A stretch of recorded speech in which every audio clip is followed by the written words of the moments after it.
ఉసిరి చెట్టు ఎక్కడ ఉంటుందో అక్కడికి వెళ్ళి ఆ ఉసిరి చెట్టు దగ్గర నిలబడి దాని యొక్క మొదట్లో ఇంత పసుపు కుంకుమో అక్షతలో సమర్పించి ఉసిరి చెట్టుని ప్రార్థన చేస్తూ కొన్ని మాటలు చెప్తారు.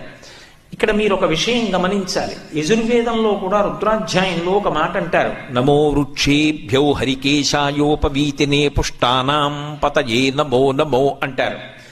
ఈ చెట్టు రూపంగా ఉన్న శివుడికి నమస్కారం, చెట్టు ఆకులుగా ఉన్న శివుడికి నమస్కారం, చెట్టు ఆకులలో ఆకుపచ్చతనంగా ఉన్న శివుడికి నమస్కారం అంటారు. అలా ఈ ధాత్రి రూపంలో ఉన్నటువంటి ఈ ఉసిరి చెట్టు ఉందే, ఇది చెట్టు అని నేను అనుకోవట్లేదు. ఇది పరదేవత.